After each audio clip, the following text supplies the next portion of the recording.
Tokyo, the world's largest metropolitan city, the third safest, and one of the best planned cities in the entire world. Tokyo has the highest concentration of Michelin star restaurants and the only city with a full robot hotel.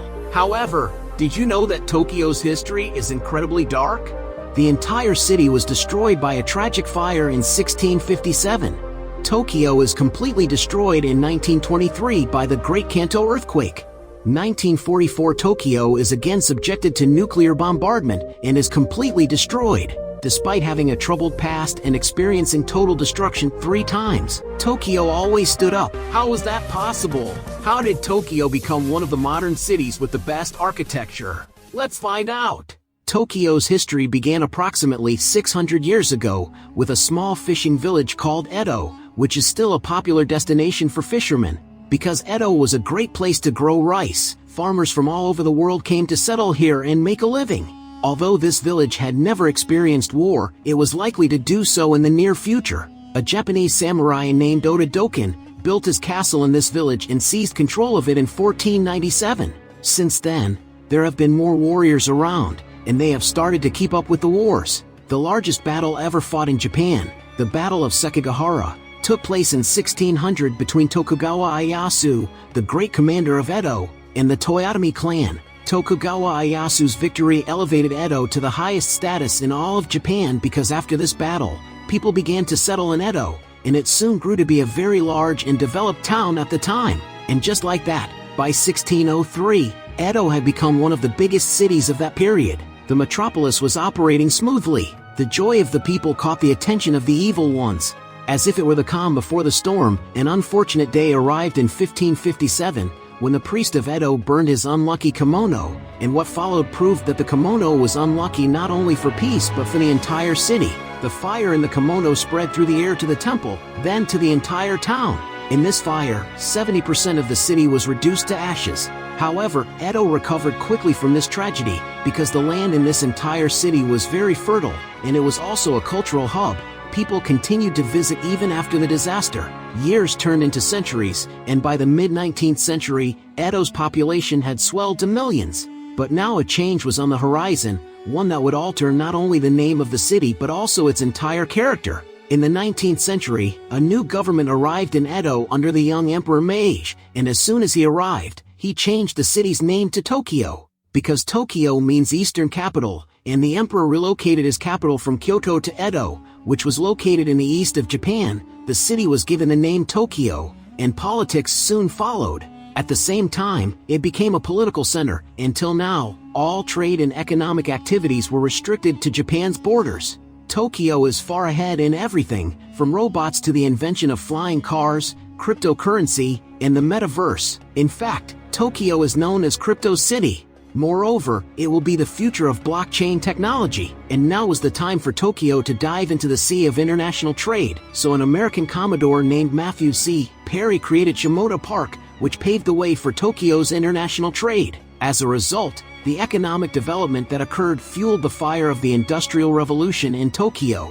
And now we know that with the Industrial Revolution and development, one thing always comes as a gift. That is the devastation of natural resources, the environment, and the ecosystem. Tokyo's forests began to be destroyed. Pollution began to clog the air. As a result, Tokyo's prestigious waterways began to deteriorate. The destruction had already begun. Simply require the base of destruction, which provided the Great Kanto earthquake of 1923, which shook the entire city. As if he had come to take the fire test of this city, there was a terrible fire in the city due to the earthquake. The city center was reduced to ashes by its own flames. Following this tragedy, plans to rebuild Tokyo were initiated. However, they did not have the funds to rebuild the entire city at the time. Even so, the work of city reconstruction had begun at its own level.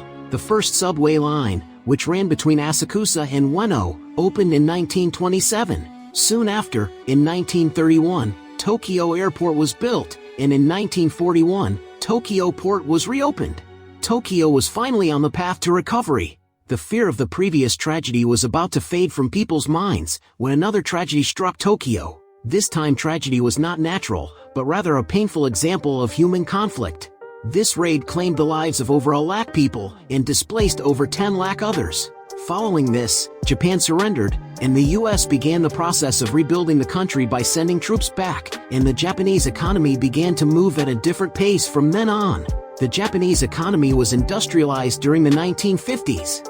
By the 1960s, the Japanese economy had been transformed into a consumer economy, and within 20 years, Japan had risen from poverty to become one of the world's largest economies, and this period of progress in Japan is referred to as an economic miracle. This progress has benefited the city of Tokyo greatly.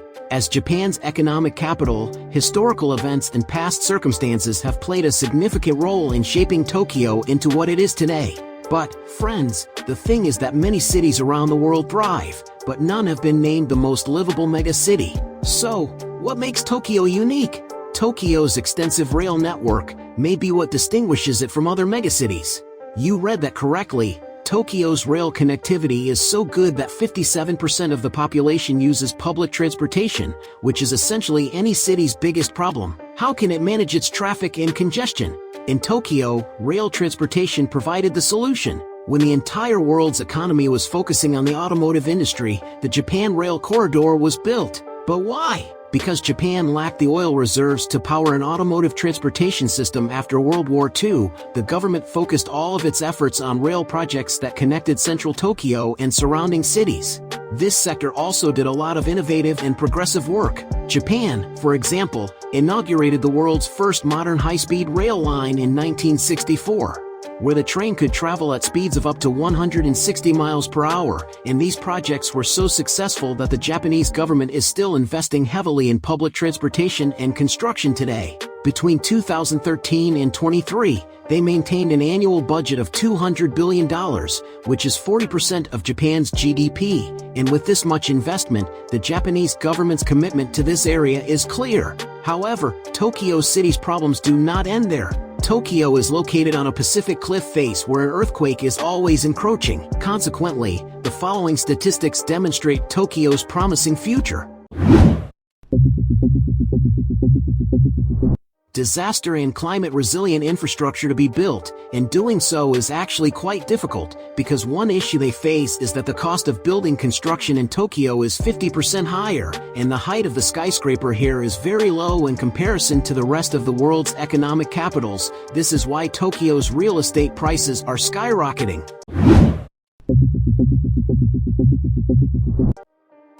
Fire has been the most unlucky element in Tokyo's history, and as a result, Tokyo officials are now attempting to convert all of the old wooden building constructions into fireproof structures. Besides that, Tokyo officials are planning to construct all major roads out of fire and earthquake-resistant buildings to allow for free movement of vehicles in the event of an emergency.